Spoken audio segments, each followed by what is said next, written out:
Where shall we go today? Where shall we go? Where do you want to go today? Let's explore the National Railway Museum. Right, I'm in a big, shed, for want of a better description. And it's not got trains in it. It's got these things which are carriages, apparently, where you sit and then you get towed by a horse or something similar. And they've got big, long carriages, and they've got little tiny ones, like this one here, which is a baby one. Oh, sweet. It was made in 1622. I'm not saying I'm disappointed or anything, but this here is called a rocket. It's not even got a pointy bit on it, and there's no rockets on it either. What a load of rubbish. The front of the rocket, it says number 1. It does. You can't see it because it's like there, you're 1.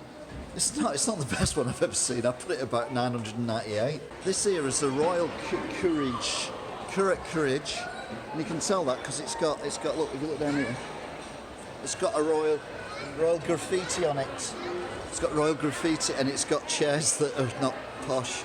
They're like something from a charity shop. Let's be honest. I don't know about you, but I'm glad I wasn't royal in the older days because the chairs are all sideways, and if the train stops, you're not going to slide up into a big heap next to each other. I'm talking like a manca gang because I'm in Yorkshire. Train, it's a real train. You can tell that because listen. Actually, let me finger that. And it's a steam train because it's made of steam, and then the steam goes round and it kind of makes it go. Oh, I'm talking all mank again. I don't like this mank thing. I have to stop it. Look at that. It's got a big crest on the front of it. Look at that. That's quite impressive, actually, to be fair. It's made out of paper mache. For a railway museum, it's a bit rubbish. I've been studying for 20 minutes and no one's given me a ticket yet. Looks like I'm not going anywhere today. This is one of the longest trains in the world within 2 foot of me. It is very long, and I don't like walking backwards because it's quite dangerous. It's quite big as well. And there you go, here's the driver's bit where the drivers go and they do the driving. Look at that. There's no steering wheel though, so I don't know how they know where they're going. If you're hungry, it's alright because there's a cafe that makes it look like you're inside a train, but you're not. You're on a platform in a shed. They've even got an engine as well for it, but it's not very big or spectacular. Look at that, that's not going to take you anywhere, is it? A lot of these these things here were for the posh people, and they don't have proper seats in them. They just have, like I said before, like charity shop furniture. I mean, it's not comfy, is it? It's not elegant. And look where it's parked. It's parked in here, which is in the middle of nowhere, in a shed. Now this is what I call a train. This is a proper train. This is a diesel train, which are brilliant for polluting the planet and looking pretty on the roads. So diesel train, here in the National Railway Museum, York. I know what you're thinking. You're thinking, this train is for people who are shy because there's no windows. It's not for passengers, but it is for something royal. This is a train for the Royal Mail, and it's that good. It's even got a telly to keep the post people happy when they were driving somewhere on the train. And they used to sort stuff out in here as well. Look, there's a selection box there, and the men empty the sacks onto the counter, and then they just put all the letters on there and stuff. And they've even got, because they were going all night, they've even got here a net, and this net is so they can catch fish for the supper. They think of everything. In the old days, before it was denationalised and made into private companies, it used to be one company called British Rail, and it was rubbish. Trains weren't on time, everything was overpriced, the rolling stock was rubbish, and then they shut it all down and sold it to different people to make money from, and it was still rubbish. What a perfect way to run a country. The good thing about trains is, if you're going somewhere, you can take a lot of stuff with you, as long as you can get it to or from where the train goes, because you won't believe this, the train doesn't go door to door. You have to go to somewhere called a train station to get on the train, to be taken to another train station, to then get off and go where you're going. It's not very convenient. I just get a car or a taxi. Victorians invented toilets, and this is one of the first toilets ever that was in public, because you could go inside it in here like this, and then you go around the corner and you could do your thing in here, and no one would know you were doing it in here until you walked out, and then everyone would just point at you and laugh and said, you've just had a wee. Yeah. Remember the trip to Grimsby we had? That were great, weren't it? I've never been as terrified in my life. But they did fish stuff there. Look, here's some fish from Grimsby waiting to go on this train, which is called insulfish, which is like insulin for fish, apparently, because they need insulin because they're all diabetic. If you want to eat on a train in the oldie days, you could do, and you get what they call silver service, which is where you get served by someone who's dressed entirely in silver, like a spaceman from the future, that they thought they would be like in the future in the 50s, when they thought the future would all be dressed in tinfoil by now. So it was called silver service because it was futuristic.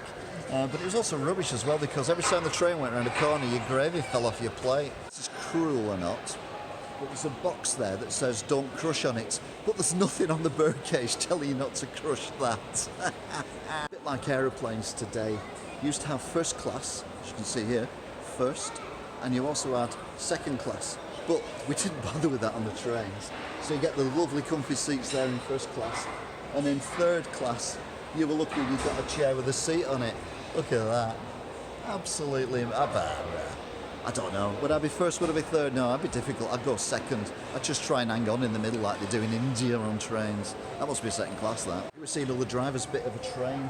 This one's got a big red handle on it. And then another red handle as well. So this is the red handle train of wherever it is and wherever it's going to.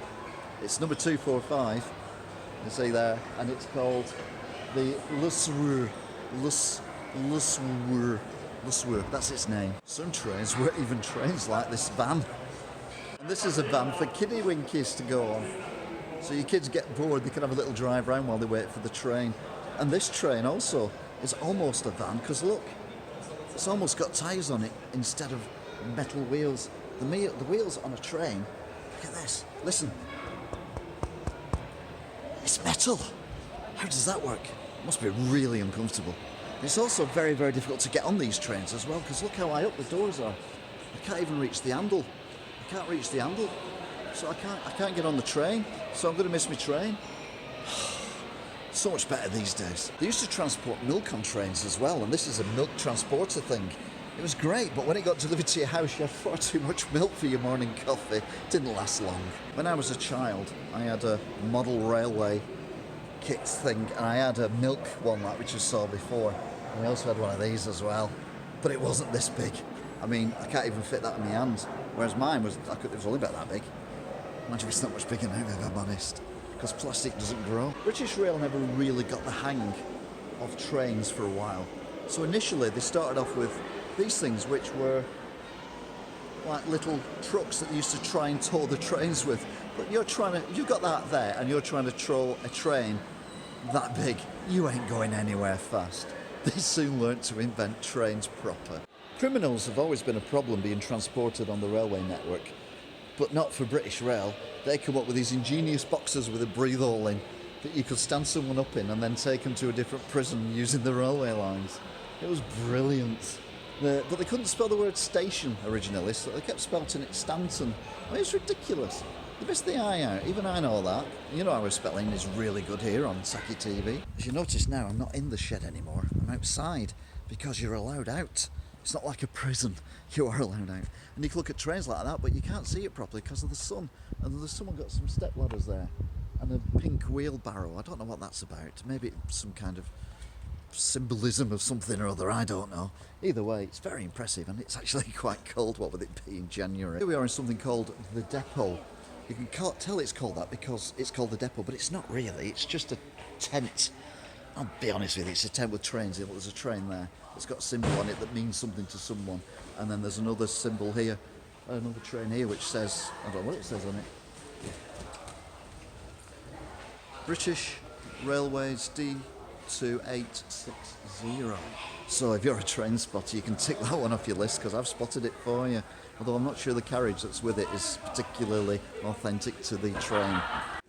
This train here is called Prince William. They used to have one called Prince Harry, but they've just scrapped that recently. If you're making a low-budget movie, like what we do on our TV channel, You can always do this. We'll have a train not moving and then just walk backwards to it, and it makes it look like it's going to hit you. Yeah. If you live in the oldie days, like when steam was a thing, there was these things called, I don't know what they're called, crossing things. However, if you live in Ireland, they're still exactly the same. It's unbelievable.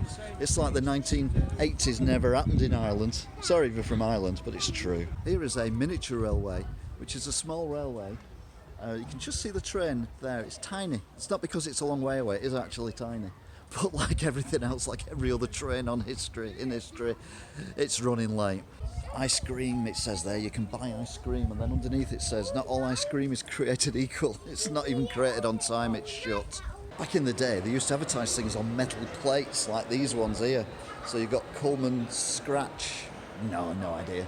Then you've got Hudson Soap, Nuggets Polish, Coleman's Starch, Coleman's Mustard, Goldflake, and they even advertised cigs, like up there. You've got Capstan Navy Cut, and you've got Park Drive, which is also the name of a band, I believe, from Skegness. And you've also got the Daily Mirror, which is a rubbish newspaper that just puts lies up and intimidates people. Cadbury's as well, they're still going, aren't they? And you've got fountain pens, all the fountain pens you could ever want. All these advertisements were everywhere back in the old days, and they're still here now. So it's like the old days, but in the current days, with the advertisements of everything that they've got here. There's loads of them. And look, if you come around the corner, it says here, look around, your support makes things happen. Well, I did look around, and, well, nothing's happened yet. If you're an old fart like me, then this picture here will make you remember what old railway stations used to look like, only I didn't remember the steam part.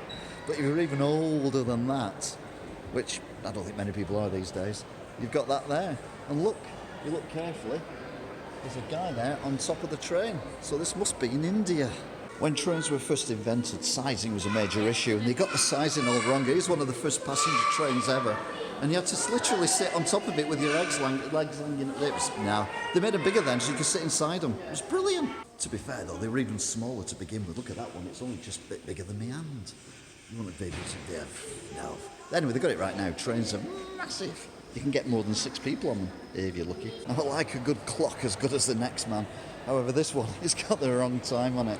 It's 2 hours too slow. There's no excuse for that shoddiness. If you want to make your rubbish movie a little bit more up to date, you could always do it with this train and go, yeah, the train's coming at me, yeah, like that. But I wouldn't recommend it because you look like an idiot and everyone stares at you.